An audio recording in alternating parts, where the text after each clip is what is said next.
May sira ang nerve, naiipit ang nerve, ano yung mga bawal kainin, tuturo ko sa inyo, ano mga dapat kainin. Maraming sakit ng kokos ng nerve pain, di ba? Pwedeng maipit yung nerve sa dito, sa kamay, carpal tunnel. May naiipit ang nerve dito sa may puwet, sciatica. Meron naiipit dito sa may spine, masakit dito. May naiipit ang nerve dito sa leeg, di ba? So, pwedeng ipit ang nerve damage, pwede ring alcoholic, heavy alcoholic, sira din yung nerves, manhid. Pwede ring diabetes, basta diabetes, hindi controlled blood sugar, nasisira ang nerves. Yan ang mga sintomas, ayan o. Manhid kamay, manhid paa. Pero kung naipit ang nerve, depende kung saan naipit. Pag dito naipit, dito lang yung manhid. Pag dito naipit, dito lang. Depende sa ipit. So, maraming possibilities. Pwede nagka-cramps, muscle weakness, intense headache, sweating, tsaka pwedeng humina yung blood flow. Pag may sira sa nerves, syempre, ang first gagawin, gamutin yung pinaka-problema. Pag diabetes, control yung diabetes. Kung may ipit dito, papa-therapy, papa-massage, dito rin, magpapapayat. Pero bukod sa mga ibang remedies ng doktor para sa nerve nyo, siyempre, dapat alam natin ano yung mga bad foods at mamaya tuturo ko rin 10 good foods para sa nerve pain, para mabawasan. Dito muna tayo sa bad. Ayaw natin matatamis. Okay? Lahat ng matatamis. Kasi nga, pag sobra tamis, lahat na to donut, pastries, lahat yan, candy, ito mga wafer, favorite ko yan, pero matamis, kahit pastries. Pag matamis, tataas ang blood sugar. Pag tumaas ang blood sugar, masisira ang nerves. Kaya nga pag diabetic, di ba, hindi na mahina pakiramdam ng paa. Minsan na bubutas na yung paa nila ng mga thumbtacks at anong pa, hindi nila alam. Nasusugat ang paa, nag-i-infeksyon, meron nga napuputulan ng paa. Kasi nga, high sugar, yan ang problema natin. Tsaka kung masyado kayong matamis kumain, magiging overweight. Pag tumaba tayo, pag tumaba ang kamay, tumaba ang katawan, pag tumaba tayo, mas maipit ang nerve eh. Pag tumaba ang tiyan, mas ipit yung sciatica, hindi ka makaka-stretch, di ba? So, gusto natin mas payat kung may nerve pain. Alak talaga hindi pwede. Alak talaga sumisira sa nerves, di ba? Alak, alcoholic neuropathy, tawag dyan. Talaga mamamanhid yung kamay, mamamanhid yung paa.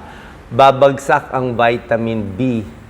Alam nyo naman, pagpunta kayo sa doktor, di ba? Sabihin nyo, manhid kamay, manhid paa. Bibigyan kayo ng doktor ng vitamin B complex, di ba? B1, B6, B12. Ito yung binababa ng alcohol. Pag marami kang alcohol, bagsak yung vitamin B mo.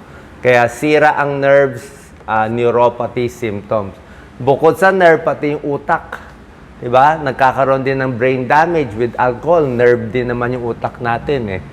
So, atay, masisira din. So, maraming problema talaga. Kaya, pag may nerve problem, iwas alak na.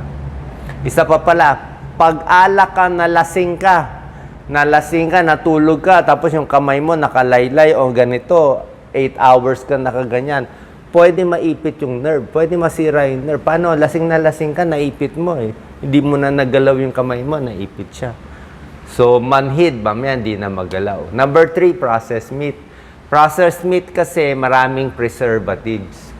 Yung preservatives ang kalaban natin, nitrate. Siguro baka may ibang luto, baka pag homemade na walang preservatives. Pero pag may preservatives, more inflammation. More pamamaga, hindi maganda sa nerve pain. Mas sumasakit siya. Ito, sugar. White bread, white rice, only rice. Siyempre, maraming kanin, mataas ang blood sugar. Ba, pwede naman kumain ng kanin, tama-tama lang. Gusto nga natin kanin lamig eh. Actually, kanin lamig medyo maganda sa diabetes. Oo, mas hindi tumataas ang blood sugar. Pero ito, wala naman tayong choice.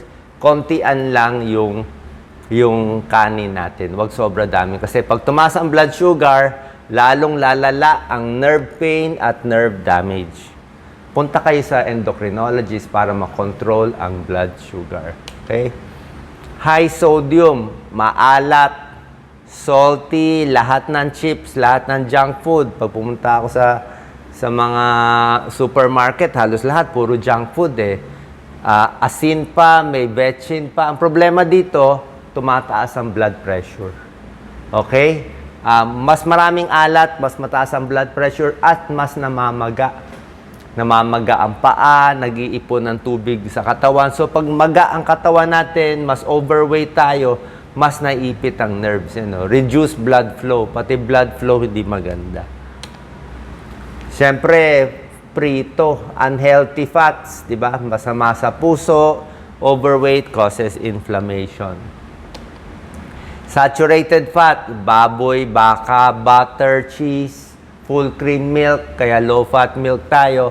Lahat siya nagpapataas ng cholesterol, more pamamaga, nakakabara sa ugat. Actually, lahat to nakakabara sa ugat.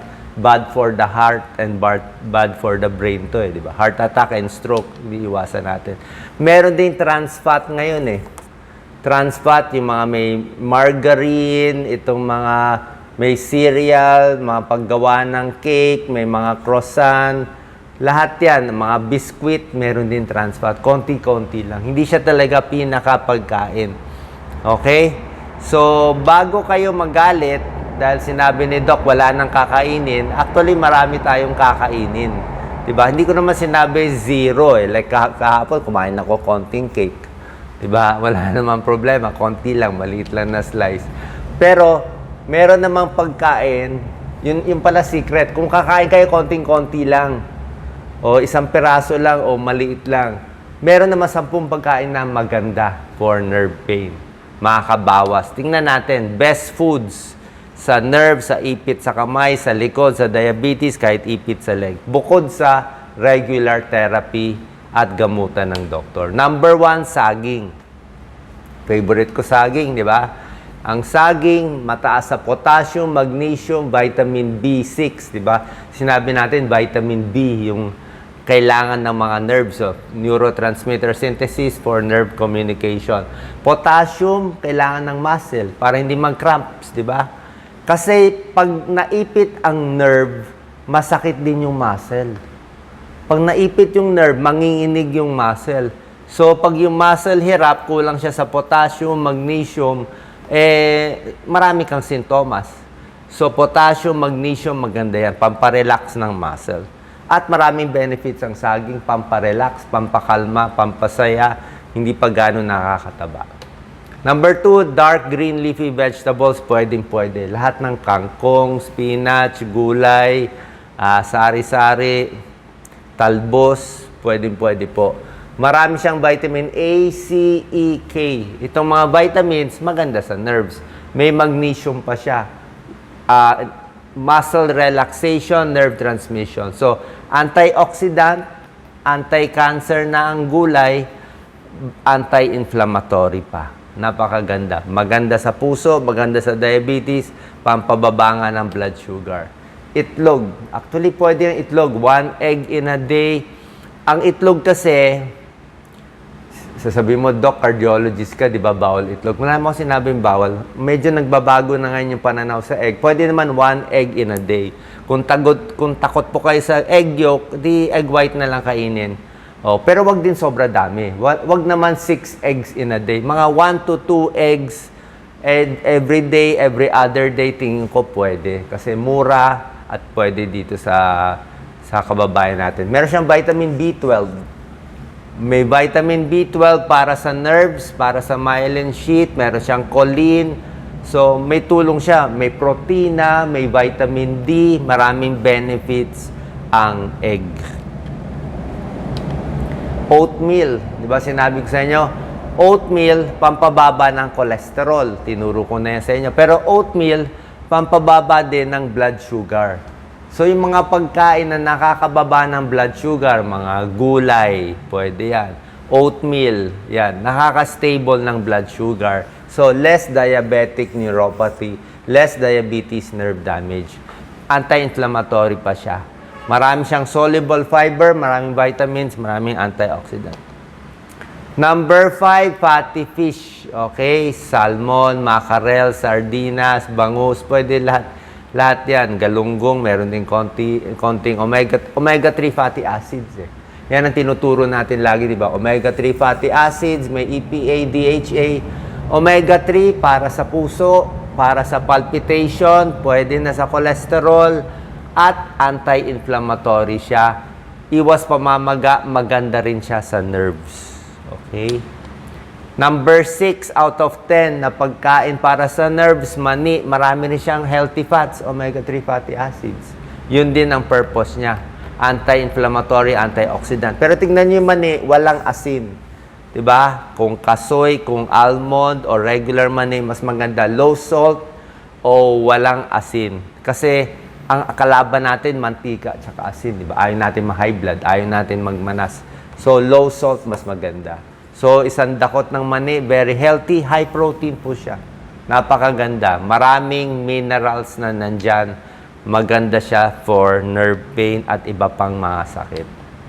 Number 7, turmeric. May mga pag-aaral konti sa turmeric. Meron siyang curcumin na proven anti-inflammatory, antioxidant. Nakakabawas ito yung mga sintomas ng nerve pain. No? Pag naipit ang nerve, marami tayong nerve dyan. So, mapaparelax niya yung mga nerves natin bukod sa regular therapy at gamutan ng doktor. Number 8, siyempre healthy, strawberry. Wala tayong blueberry, mahal. Strawberry, baka sa Baguio, sa North, mas mura.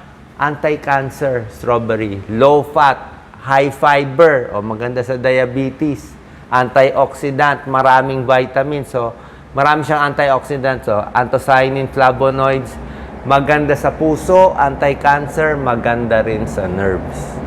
Actually, superfood to Kung may pera lang talaga, ito talaga. Lalo na ito.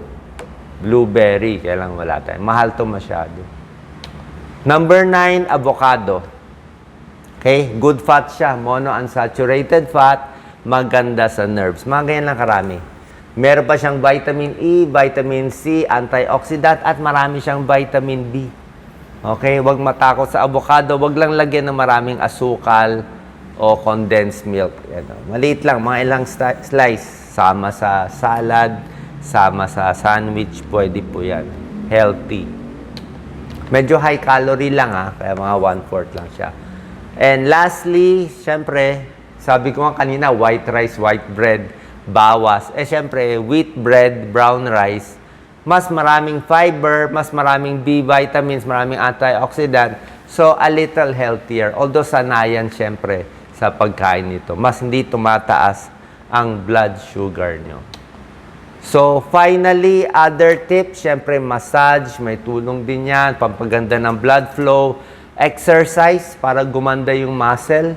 Diba? Hindi masyado mapagod yung muscle dahil sira yung nerves, naipit ng nerves para hindi rin tumaba. Luya sa labat, pwede rin warm bath, lahat yan, pamparelax ng mga muscle. So, saan po nakatulong to? Mga good foods at bad foods para sa nerve pain or neuropathy. Salamat po.